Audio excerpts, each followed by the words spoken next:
Welcome to the Sunday service at CSLN. We are a welcoming and inclusive community of inspired individuals caring for and about each other and the entire planetary family.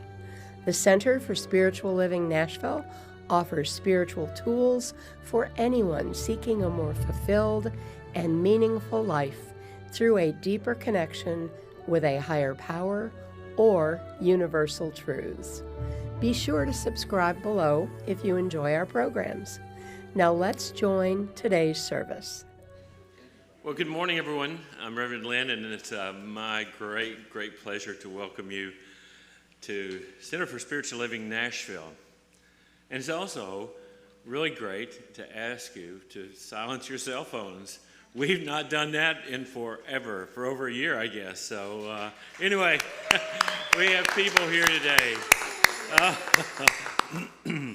Every week we come here, to me, it's like a homecoming because I see new people every Sunday, and it's such a wonderful pleasure to just be with people that are friends and people that you've been to class with and that you been to our center with for so many years. So it's wonderful to be back.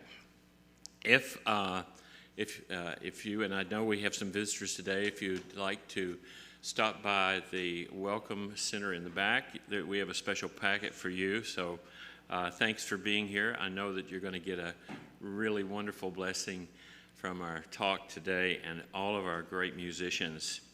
So a few things, as some of you know, our youth department is up and running for its second week, and so we're really so glad to have that rolling. And today, you know that we're going to be serving coffee and tea after the service. Our hospitality is open again, and so we look forward to getting together with you after the service. Also, meditation is back. So it started last Sunday, and our practitioners are up in the classroom to have a little more distance and everything right now. So that starts at 10 a.m., I believe, or 10:15. And so disregard the 10 o'clock that's in the newsletter. Anyway, I just want to let you know that one of my great friends and someone I adore and respect so much, Susan Shan, is with us today as our guest speaker. She's also going to be doing some music. Yeah, we have a great time here, and we're blessed with so many great speakers and practitioners and musicians and lovely members and friends like you. You're what we're here for, and I know you're going to have a great time now. I'm going to throw it over to Larry Fagale for our music director. Take it away, Larry. Good morning, Reverend Lynn. Thank you, everybody, for showing up. Thank you. All right, along with Spencer Strand, Don Morgan, Brian Wright, joining us today is Ben Williams on acoustic. And our featured vocalist today is also our speaker. She's doing double duty. Okay. She's a real prolific, and award-winning songwriter, like you all know.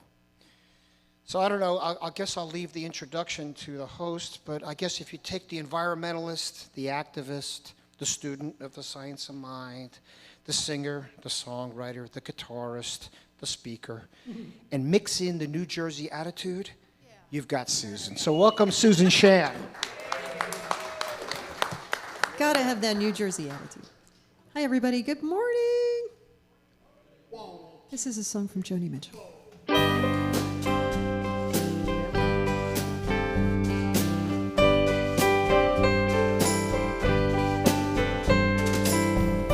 Flows and flows of angel hair and nice green castles in the air and feather canyons everywhere. I've looked at clouds that way, but now they only block the sun. They rain and snow on every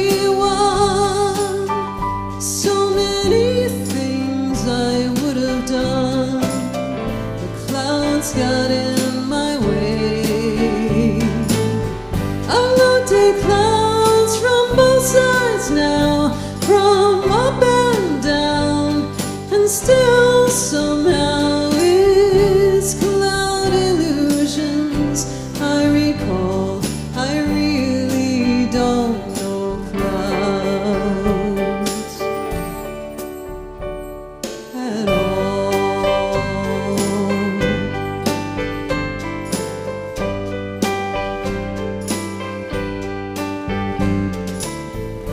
Moons and Junes and Ferris wheels, the dizzy dancing way you feel as every fairy tale comes real. I've looked at love that way, but now it's just another show. You leave 'em laughing when you go, and if you care, don't let them know. Don't give yourself away. I've looked at love from both sides now, from win and lose, and still somehow it's love's illusions. I recall, I really don't know love at all.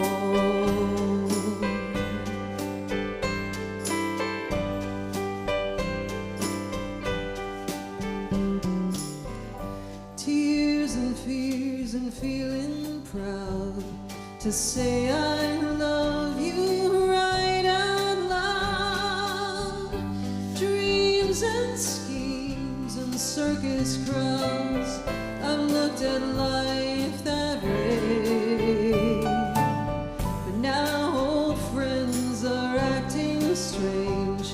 They shake their heads, they say I've changed. But something's lost and something's gained in living every day.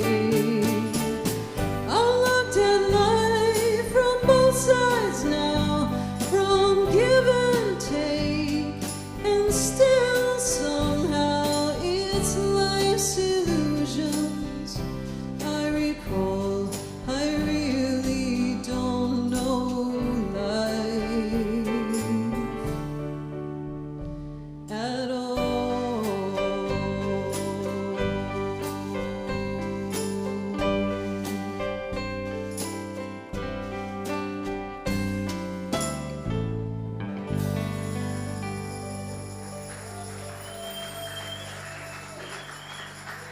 Thank you. Let's welcome Mushkan Mirandi. Well, good morning. Good morning and welcome to our center. We are glad to be open. We appreciate everyone who's here and all of you joining us from home. Please join us next week for our meditation at 10:15 a.m. We have practitioners up in the meditation room and the large classroom upstairs. And Creative Youth meets every Sunday after 10 a.m. while adults are attending the meditation and the service. And they can have a place where they can have fun of their own and learn about the science of mind principles, programs, and play. The hospitality team of the Sacred Service team is offering cookies and beverages after the service today. They're asking that you sanitize and wash your hands before entering the fellowship hall on the second door of the fellowship hall down the hallway. Well, it was Reverend Lynn's birthday last week, and let's just appreciate him. You want to do a quick happy birthday soon? Oh, okay. Let's all sing together. Come on, just for Lynn. Happy birthday to you. Happy birthday to you. Happy birthday, Reverend Lynn. we love you very much. Happy birthday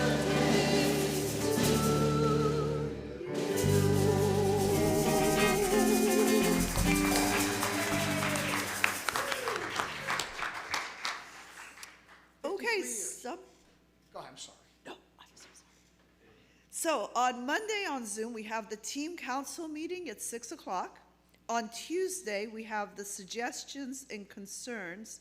They meet at 6 p.m. on Zoom. Now, this is for the members, so if you have any suggestions, you've got any concerns, please join us there. Okay, this is for you. And give us your suggestions. We want to make this center better and better with your help. The Caring Hearts meets at 6:30 p.m. on June. This is Tuesday. And Women's Circle meets at 7 p.m. on Zoom. You can find all the links on CSLN.org under meetings. Okay, calendar, then meetings and events. On Wednesdays, we have evening soul refresh service at 6:30 with practitioners on Zoom. Last Wednesday, we began discussing questions in the newsletter that are based upon the Sunday talk. Watch this Wednesday for the newsletter and join us to discuss Susan Shan's questions on the talk today. A reminder, June, July, and August, the Board of Trustees is meeting on the third Wednesday instead of Monday to meet our members' needs. And June's meeting is on the 16th at 6:30 p.m. Our treatment starts at 6:25 p.m. Social events in June, we have a potluck next week after the Sunday service, June 13th. So if you want to start getting ready, you can do that. Music, food, and fun. Saturday, June 26th at 5 p.m. It's 5 o'clock somewhere in Smyrna. And please RSVP by June 18th. The details are in the newsletter. On the website under meetings and events.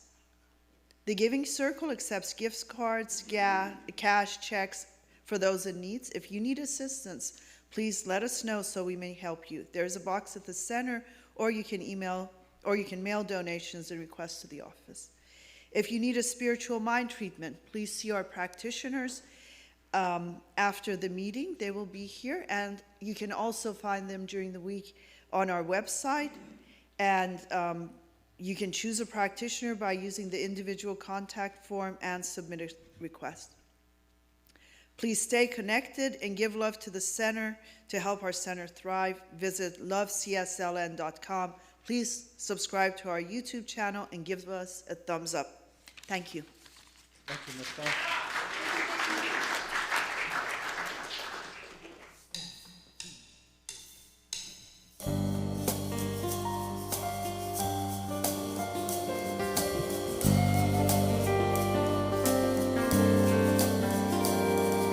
A little girl picks up a spiral shell, holds it to her ear, and hears the ocean swell.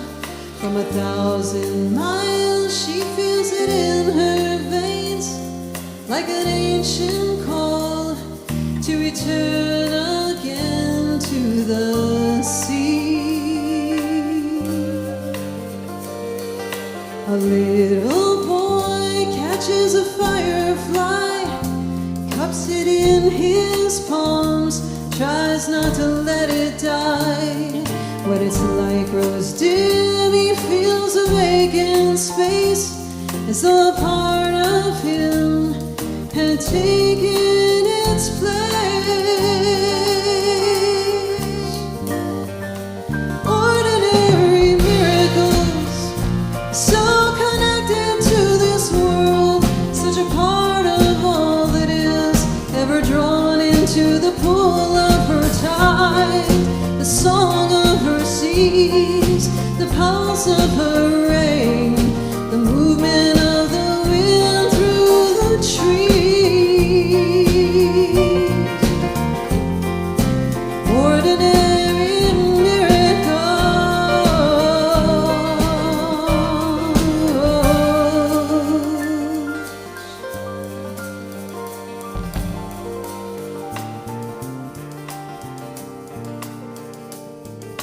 And like the seasons, we must change, die to the old and be born again, till ashes to ashes, dust to dust, we return to the earth as we must, as we must.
truth revealed,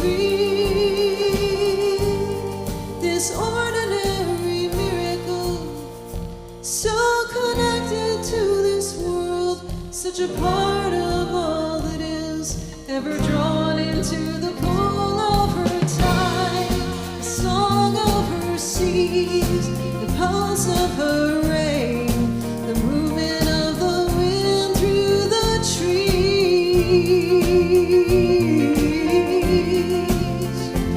Ordinary miracles.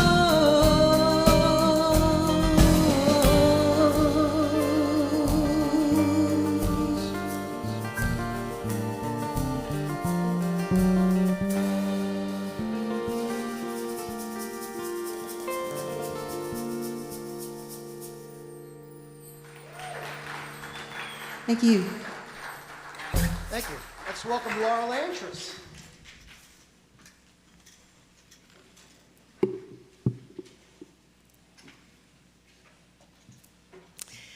Good morning. Today's reading is from The Science of Successful Living by Ernest Holmes.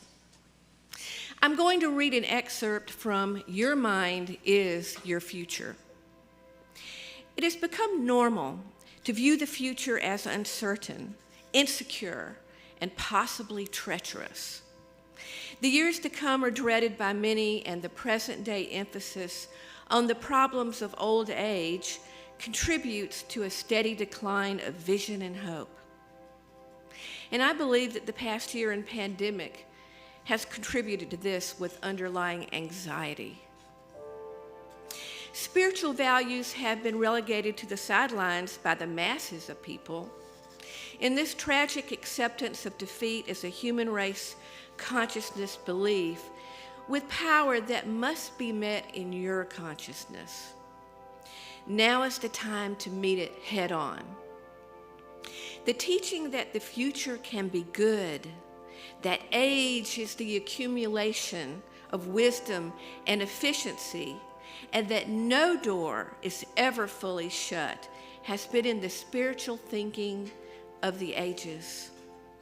Every religion has proclaimed it, and every Messiah has preached it.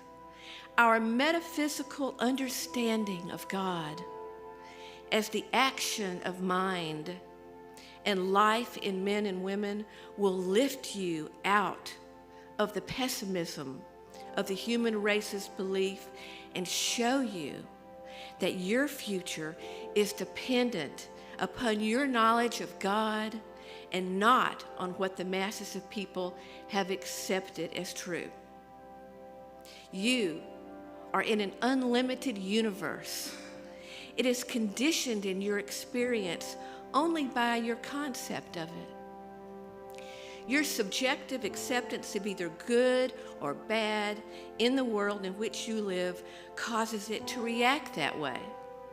Your expectation of your world is actually your expectation of yourself. It is spiritually essential to keep your vision of the future positive. No matter what others say or believe, you must take your stand one way or the other. God's good is there for you, and all you have to do is know that it's so. I invite you to know this spiritual mind treatment and prayer by Ernest Holmes in the first person with me. And if you want, you can close your eyes. I live in the presence of infinite mind, which is God. In this presence, there is no limitation. It knows no age, no circumstance, nor condition. I am not bound by the human race acceptance of defeat. I am an individualized expression of life.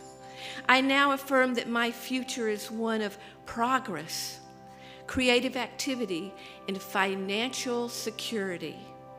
This is not dependent upon world conditions. It is dependent upon my consciousness, and I know God as my present experience and as my future one. I fear nothing. For my faith in the one mind is great. This is the truth, and my subconscious mind accepts this truth and proceeds to bring to pass conditions which are in accord with it.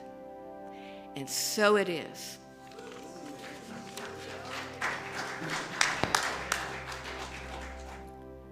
This is another one of mine. It's called Between Two Worlds.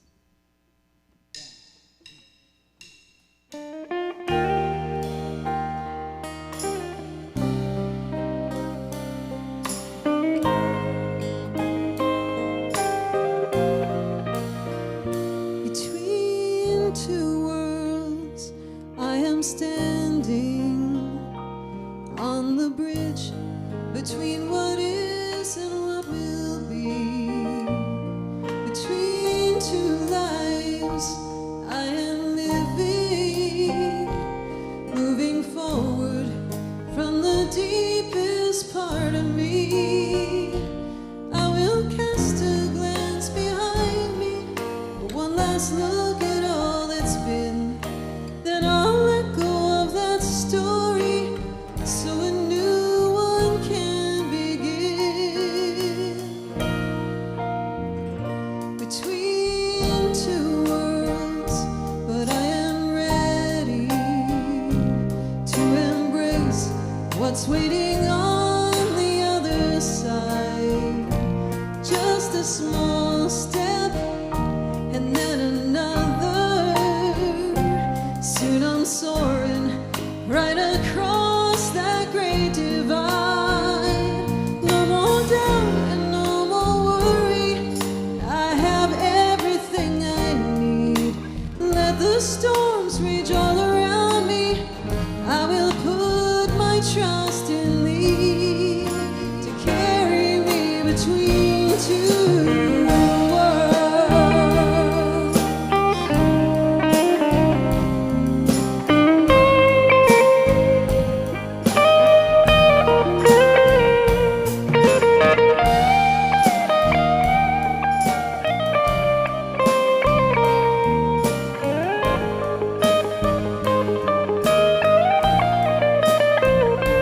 Through the fear you give me courage, through the pain you help me heal.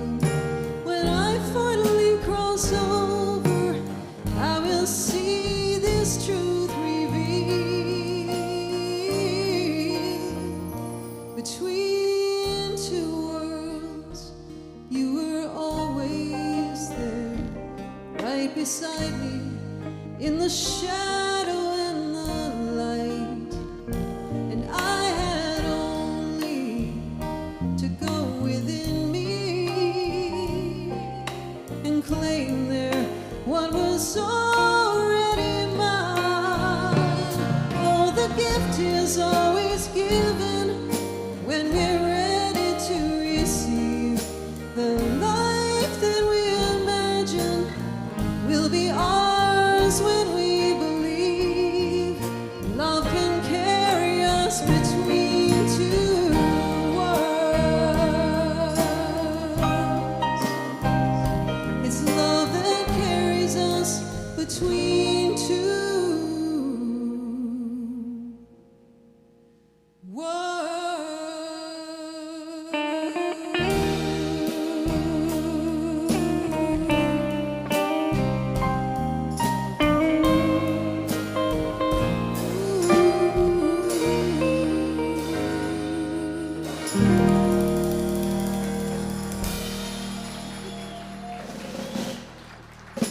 Thank you so much. Let's welcome today's host, Ursula Roden. Good morning, everybody. Aren't we blessed today? A speaker as well as a beautiful singer-songwriter. Susan Shan, native from New Jersey. We are so happy to have her in Nashville now instead of in New Jersey. She is an award-winning songwriter and performer, as you well heard, and has 4 acclaimed CDs to her name, and hopes to have more, knows she has more to come. A member of Center for Spiritual Living Nashville and a student of Science of Mind for 15 years, she's also a longtime activist for environmental and social justice causes within the vibrant Nashville community. Susan is honored to use her voice and songs to lift up and support all people who seek to create a better, more peaceful, sustainable, and just world for those here and those yet to come. Please help me to welcome again Susan Shan to the platform. Thank you.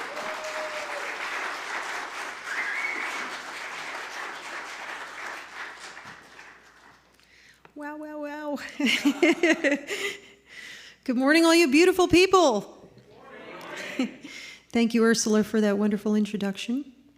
And thank you all for being here, whether in person or online. Your presence enriches all of us, so know that we appreciate you for that. And thank you, Reverend Lynn, for all you do here, and especially for the incredible honor of being a guest speaker here. I'm very humbled to be here among so many great ministers and speakers and practitioners who inspire me week by week, so that's a real honor. And I have a lot of history in this very special place. I first walked through those doors into this sanctuary in late 2005. I and my then significant other had been searching for a spiritual home here in Nashville. A friend of ours suggested that we check out what was then known as RSN, so we did. And we heard a talk that first Sunday morning from our founder, Dr. Mitch Johnson. And it wasn't like anything I'd heard before. There was no dogma, no condemnation, no proclaiming only one way to get to heaven or win the favor of some God outside ourselves. The message from Dr. Mitch was about the heaven within.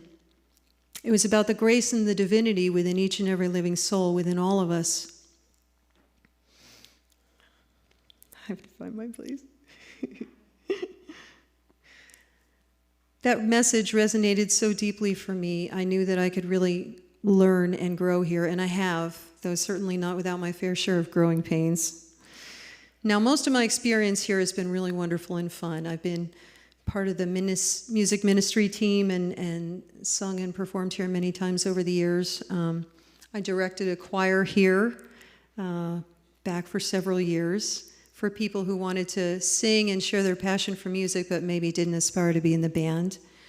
I co-coordinated a green sustainability group here with some friends and fellow congregants. Shout out to Wendy Hunter. I hope you're watching.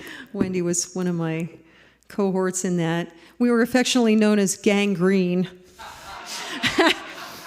I said it as a joke one day and somehow it stuck, so.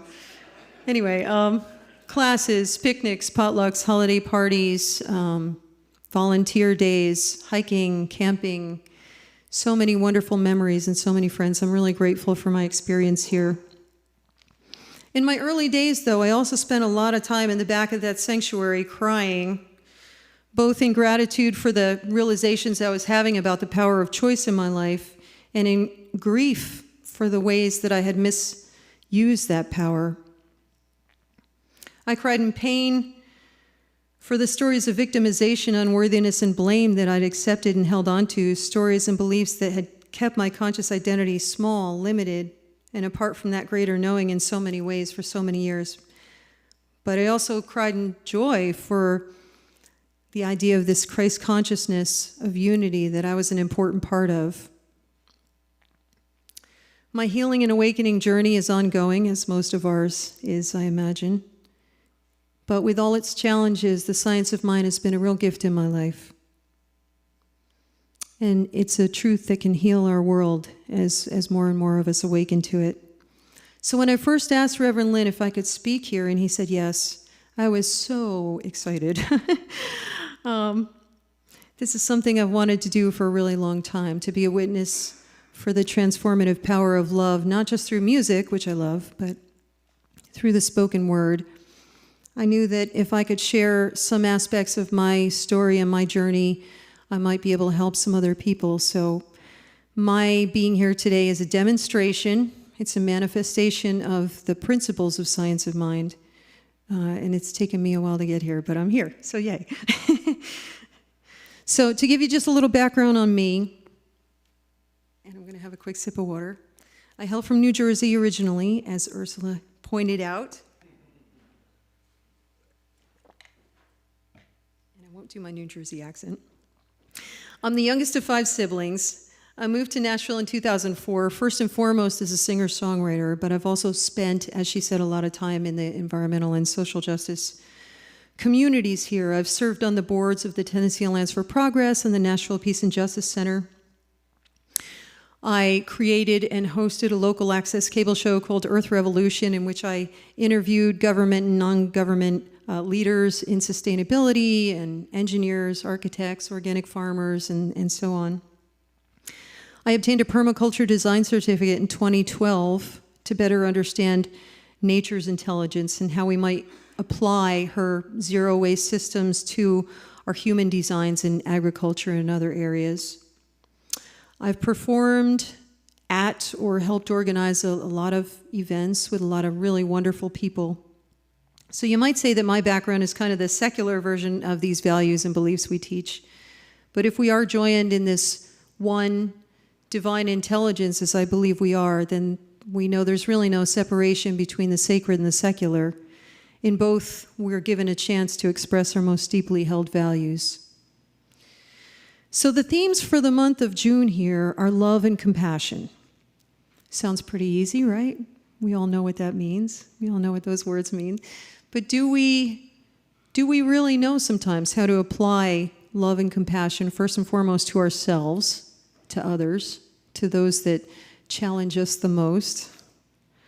And we all have some of those. And what about our Mother Earth?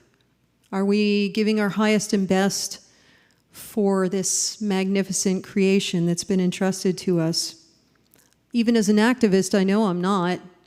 Every day I'm throwing away non-disposable plastic packaging. I'm burning fossil fuels. I'm living in ways that aren't sustainable and need to change. I'm guessing that's probably the case for most of us. I do have some friends that live off-grid. I found myself thinking of a lot of different ways in which I had experienced love and compassion. Holding my niece Katie as a baby, her sweet little face serenely peaceful as she slept. And my nephew Dorian talking excitedly about his studies to become a physical therapist. I thought of my marriage to my lover friend and soulmate Theron, officiated by our very own Gregory Fisher. And I thought of the joy of witnessing that friend's marriage to his same-sex partner, something that couldn't have happened in our country just a short time prior to that. And since June is Pride Month, I'm especially happy about that memory, that we achieved that milestone of marriage equality. I thought of the doctors and nurses who've given so much to help us get through this COVID crisis, even when exhausted and overwhelmed. And I thought of all the people that I've stood with or marched with or spoken up with for justice, for peace, for an end to the brutality of hate-based discrimination, for clean energy and a transition away from fossil fuels. In the moments that followed each of these thoughts, I thought of some of the tragic realities that exist alongside them, of beautiful babies like Katie was, who would die from hunger, disease, abuse, or neglect. I thought of young men and women the same age as my nephew Dorian was then, who would never get to realize their potential because of poverty or drugs or gang violence or gender in some countries, or bigotry in ways that I've never had to experience. I thought of friends who've gone through bitter divorce or given up trying to find someone, or gay or trans friends who continue to be subjected to endless forms of discrimination, again, that most of us haven't had to experience. I thought of the doctors and nurses in places like India and Nepal, where different strains of the COVID virus have caused the healthcare system to collapse. We don't know how lucky we are here. and they can't help their fellow citizens. People are literally dying in the streets because they can't get into a hospital. I thought of the activist communities that I've been so blessed to be part of, and how others have tried to sometimes spin those efforts as something else, maybe forgetting that Jesus himself came back from the desert as a radical activist for the light. He overturned the tables of the moneylenders. He challenged the established order of his day. He spoke words considered blasphemous and incomprehensible by the religious and political leaders of that time. Words like, "I and my Father are one," for which he was stoned. Or, "The kingdom of heaven is within." Sound familiar? See, in our teaching, we don't consider those words blasphemous or arrogance. That's ultimate faith, to see ourselves and other people as the divine expression of God, as Jesus did. That's why we call him the great example, rather than the great exception. We don't deny his divinity, but we believe that his message was about the divinity within all of us, within all beings. Science of Mind founder Ernest Holmes, in his book Ideas for Living, says this: Jesus knew what we all must learn, that we cannot really have an attitude of dislike or hate or viciousness toward other people without robbing ourselves of the healing power and the comforting presence and the divine assurance that the universe itself rests on the shoulders of love. So how do we speak of love and compassion in a world of such stark contrasts? How do we reconcile the brilliance and the atrocity and the joy and the suffering? And how do we respond with love when faced with so much pain? Contemporary author and speaker Charles Eisenstein, whom I highly recommend reading, frames our current situation as one of being between two stories.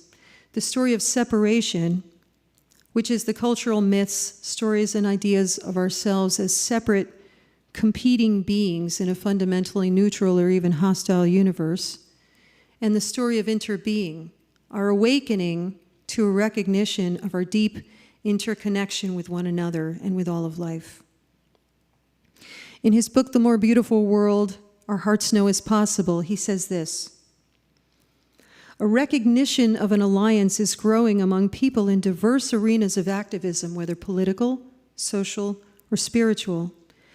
The holistic acupuncturist and the sea turtle rescuer may not be able to explain the feeling we are serving the same thing, but they are. Both are in service to an emerging story of the people that is the defining mythology of a new kind of civilization, offering an entirely different set of answers to the defining questions of life." He goes on to say, this interbeing is something we can feel. Why does it hurt when we hear of another person coming to harm?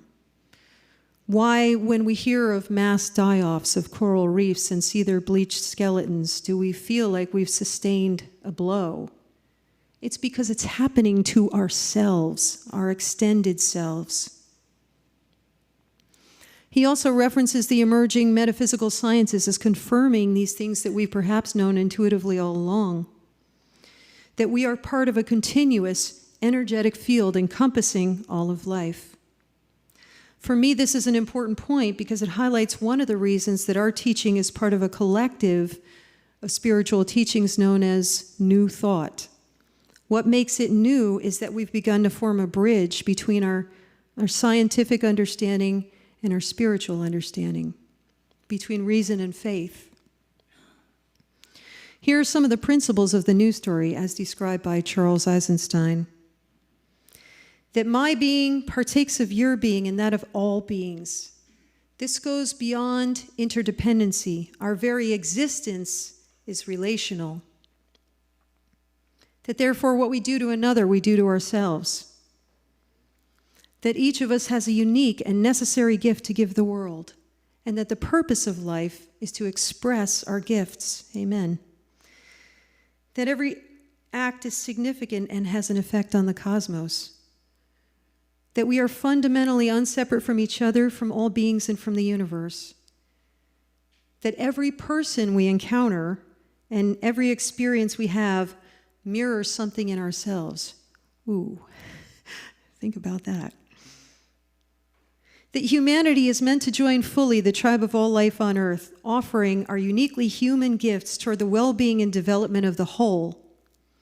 And that purpose, consciousness, and intelligence are innate properties of matter and the universe.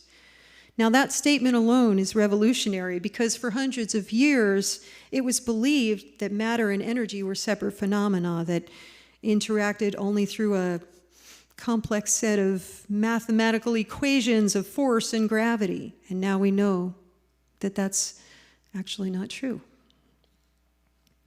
Now, there's a lot of cultures, particularly among indigenous people, where the sense of deep interconnection with one another in the living world has long been the prevailing wisdom.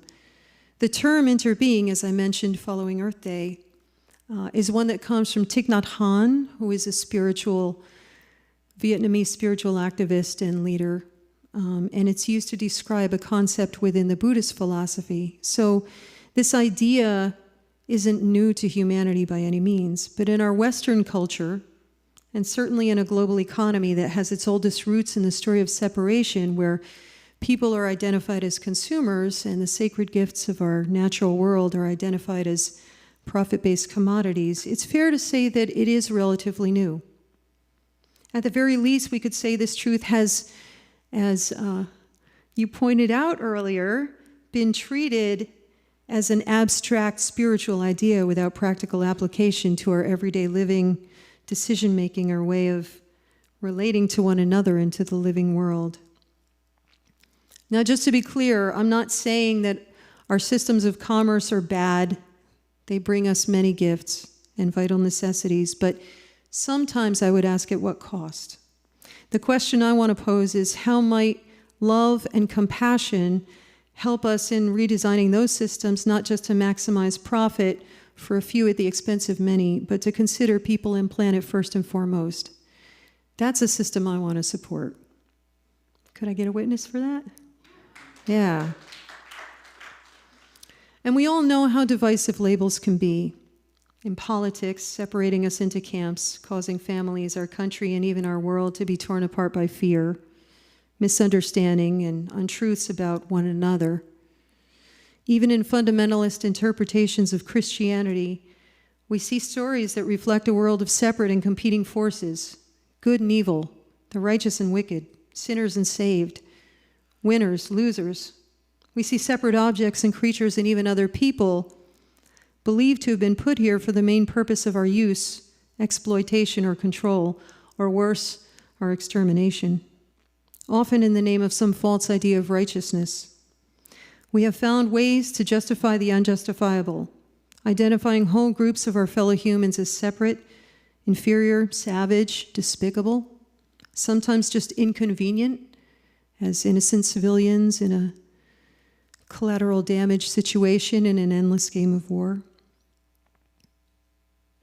We continue to allow members of our own species and other species to be considered expendable so that we might perpetuate this false story of separation. Our understanding of God becomes a characterization, a cartoon of an old man in the sky who picks favorites and measures out punishments and rewards that we are not to question or ever hope to understand. From that view, love and compassion are merely charity, something I offer you out of sacrifice, because if you and I are separate, what happens to you is of no consequence to me, so why should I care? Even if I knowingly use or abuse you to get what I want, I'm told that if I accept the name of Jesus who died for my sins, I can put the responsibility for my actions somewhere else. But we know better, especially now, as we see the results of that story, that consciousness of separation being played out with devastating consequences for people, for the planet, for the fate of our species and countless other species as well. At the very same time, we begin to see and experience the beauty, the truth, and the infinite promise of our true identity in the story of interbeing. In this story, I care for you not as some form of sacrifice or charity, but because our fates, our lives are joined together in one life. Our consciousness is part of a single divine consciousness that operates through all of us, through every living being, and every aspect of creation always and in all ways. It always has been. It's just that now we begin to see it. We feel it, do we not? We know it, and we become it. Now, sometimes we become angry or judgmental when we see others acting a certain way instead of remembering where our true power lies in connection. And I get it because I still do this myself. I don't know always how to love or even like some people, how to respect someone that I don't believe would show the same respect for me or someone I care about. I don't know how to feel a sacred connection to someone who knowingly engages in actions and decisions that cause harm to others or to the earth. I can try to separate the person from the behavior as Jesus did when he said, "Forgive them, Father, for they know not what they do." And we all sometimes engage in those behaviors, I know. We can become unconscious. But real change doesn't come from judgment, force, or opposition, or hate. It comes from connection. It comes from applying love and compassion. Remember what Charles Eisenstein pointed out, that what we see in another is mirroring something within ourselves. Take that one home. Think about it. I'm reminded of Forrest Whitaker portraying Archbishop Desmond Tutu in a movie based on a true story called The Forgiven. During the Truth and Reconciliation Commission period in South Africa, the Archbishop meets with a prisoner, Piet Blomveld, an ex-security officer involved in the murder of a young black girl. For a long time, when he meets with him, Blomveld is cynical and insulting and demeaning, violent, showing no remorse. But Tutu continues to meet with him, showing compassion, restraint, and offering him a chance at redemption. Eventually, by choosing this path, he penetrates Blomveld's defenses and causes him to remember the trauma he experienced as a young man from his own father's racist violence against the family of a black girl that he was friends with as a child. He eventually confesses to the crime. The point is, Desmond Tutu saw the humanity even in this seeming monster, and ultimately he helped him to find it within himself. So my question for all of us, including myself, is can we do that? Can we find a way to transcend the limited thinking of separation and see the common humanity in all people, even when we feel a world apart from them, or don't like their behavior, or what we think they represent to us? Can we learn to forgive, to find the love and compassion within ourselves just a little more for people, for the earth which sustains us? To care even when it's not easy or convenient to do so? Can we allow our faith to move us further into the story of interbeing and allow our true measure of wealth to be in the quality of our relationships, the way we care, forgive, show up, rather than in the artificial substitutes of material possessions, titles, or other trophies of separation? I'm not telling anyone here to give up all your possessions or erase personal boundaries or do anything that would make you feel unsafe. Healthy self-love and self-care are still the first order of relationship, and they form the basis by which we are able to care for others. But how might our own lives, our own strengths and talents and ways in which we're called to serve become a fulfillment of the Lord's Prayer, in which we say, "Thy kingdom come, thy will be done, on earth as it is in heaven"? That heaven, that strength, that power is within each of us right now in the power of the choices that we make. It always has been. It's just that now we see it, we feel it, we know it, and we become it. So I want to close by reading two poems.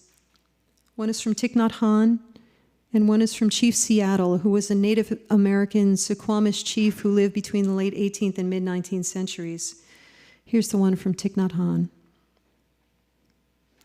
Do not say, I'll depart tomorrow, because even today I still arrive. Look deeply.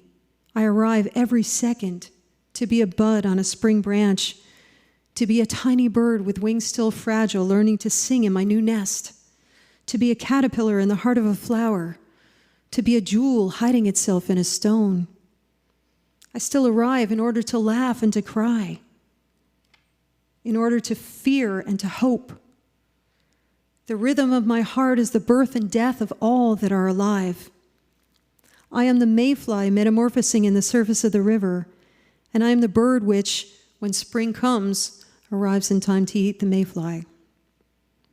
I'm the frog swimming happily in the clear water of a pond, and I'm also the grass snake who, approaching in silence, feeds itself on the frog. I am the child in Uganda, all skin and bones, my legs as thin as bamboo sticks. And I'm the arms merchant selling deadly weapons to Uganda. I'm the 12-year-old girl, a refugee on a small boat, who throws herself into the ocean after being raped by a sea pirate.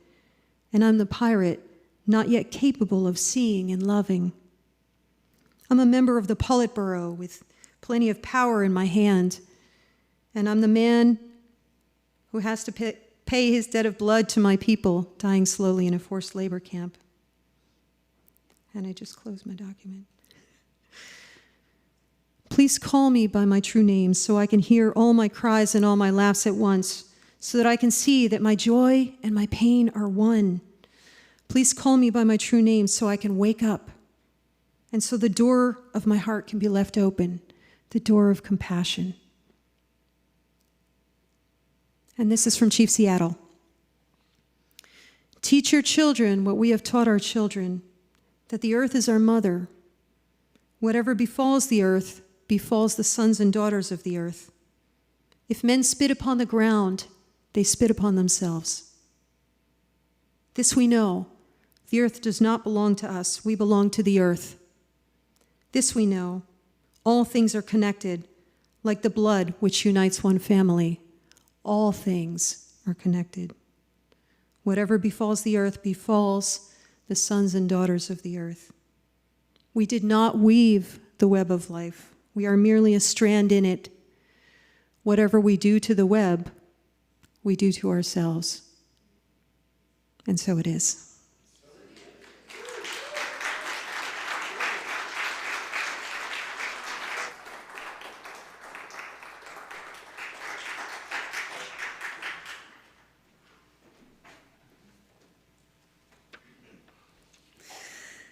Thank you, Susan, for this inspiring and well-thought words for us to think about, to know about, and see where can we take it from here? What is our task from here? And in part for us to show our love and our compassion, let us go ahead and ask the ushers to come forward and give our love, donations, for this center so we can thrive and move forward in our development. So those that are online and listen to us through the internet, please give their gifts and donations over the internet or send a check to our center here. So let's take it in our hands and bless it, knowing that divine love as me blesses and multiplies all that I have, all that I give, and all that I receive. And so it is. Thank you. So now I want to thank everybody for being here or being online listening. I know that there are lots of thoughts and ideas and blessings that have gone out through the songs and through the talk. And thank you for those that participated. So if you'd like to have a prayer treatment, today's practitioners will be in the back. If you need a treatment today, I would like to have a treatment today, that's Laura and me. And if you would like one connecting to us through the internet, please go to our website, and there is a connect button under the list of the practitioners for each individual practitioner. On Wednesday, please remember our Soul Refresh. It's an invigorating talk of ideas as well as a lot of wonderful sharing. It's alive and active with everybody that is present. So please join us on Zoom. And then share it with a friend too. So anyway, let's go ahead and close with a prayer treatment. So let's take it to heart and know that as we breathe, we are connecting with each and every one, and especially with our inner self. Breath is life. Without breath, there is no life. So I know that each and every one of us is experiencing God's love and power, the only power there is, the creative intelligence that created me, created everything there is. And I know that I am one with this wonderful creative power of love, light, peace. And I know that everyone else is one with this power, whether they show it or not. But we can always look deeper. So I look and I see within each person that they are all beautiful children of love and light. They all have love within them, and I recognize that. And I bless it, and I know it, and I accept it. And as I am ready to give my gifts to this world, to serve in whatever capacity I can, I know that I join with all of the others that are willing to serve as well. And I bless each and every one, and know that in my being an example, I can also help the others to be examples and to serve and to bring out their love and compassion within them for themselves and for this world. I know that for myself, I let go of anything that doesn't serve me any longer. I release it, I let it go. I don't need it. But I feel deep love and compassion for myself, because the power of love is right here within me. I know it, I feel it, and I'm ready to express it. So I go forth in this life, on this day and every day, saying, thank you, Mother, Father, God. Thank you for life. Thank you for joy. Thank you for love, for compassion. Thank you for peace, for perfection, for health, for abundance. Thank you for all of those gifts. I accept them with grace and gratitude, and gladly share it with those around me. And I release this treatment unto the law of mind and action, knowing that it is so. I let it be so. And together we say, and so it is. Thank you.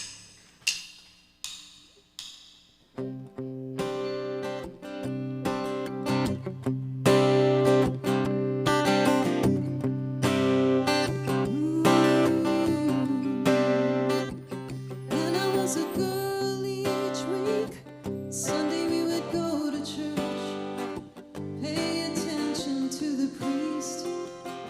We would read the Holy Word, consecrate the holy bread.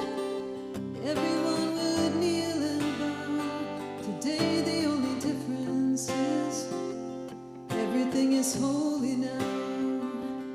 Everything, everything.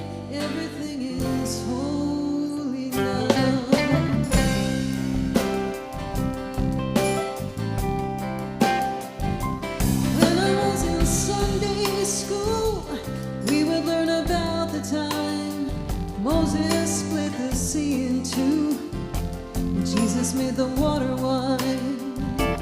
I remember feeling sad, miracles don't happen still. Now I can't keep track, 'cause everything's a miracle. Everything, everything, everything's a miracle.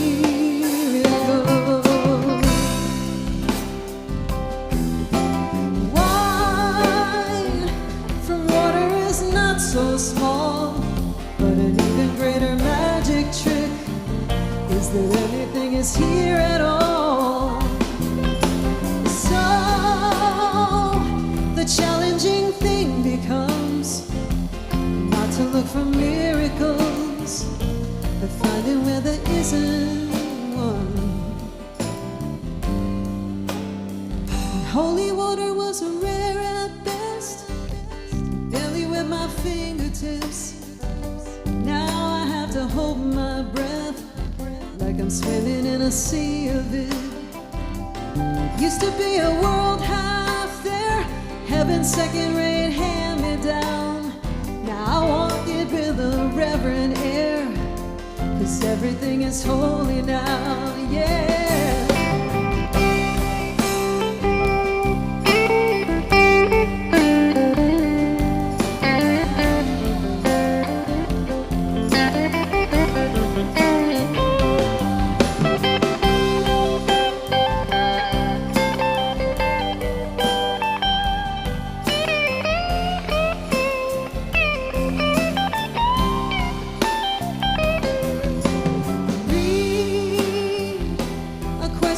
Child's face, say it's not a testament, that'd be very hard to say.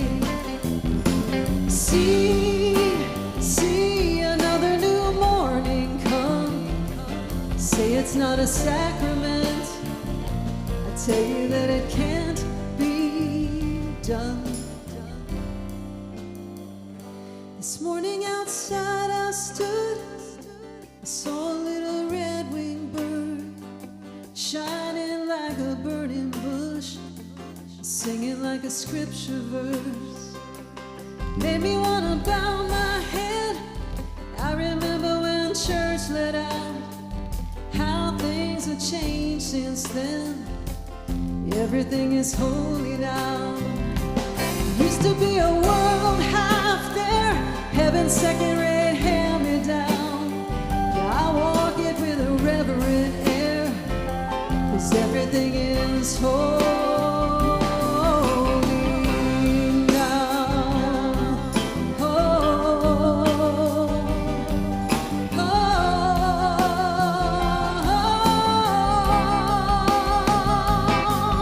yeah, yeah,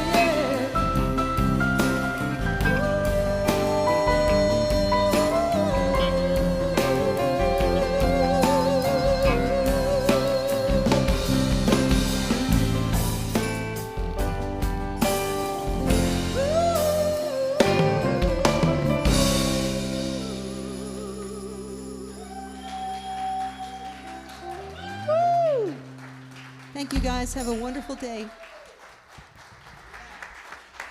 Susan, oh my gosh, thank you. And band, oh my gosh. We really are blessed with our music program here. I've been to a lot of other places and they don't even come close to what we have here with just us, yes. Oh my gosh, truly wonderful to have you. And I'd like to certainly thank Susan for giving our talk today. What a great start to a new career in speaking. So thank you. Yeah.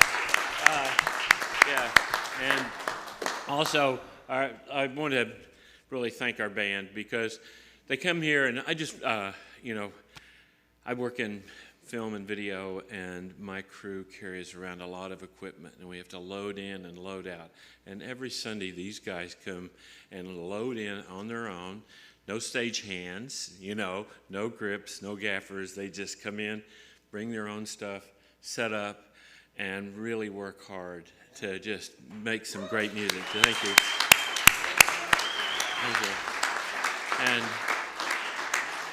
And especially, I want to thank our practitioners, Ursula and Laura. You know, I love working with you. I love just being around you and your presence. Your energy is so wonderful, and you're a gift to us. So let's thank them. Really great. Thank you. And so, and it's another first. It's my pleasure to welcome you to come in and have coffee and tea with us afterwards. So immediately, we're going to gather back in the hospitality area in our fellowship hall and kind of have a little bit of time with Susan back there. And so I know you'll want to say hello to her, and please join us if you'd like to. So come if you're online. We'd like to see you here because we're having a great time. And I tell you what, yes. Yeah. Yeah, thank you, everybody, and have a wonderful week. I'll see you in the fellowship hall. All right. Thank you.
Welcome to the Sunday service at CSLN.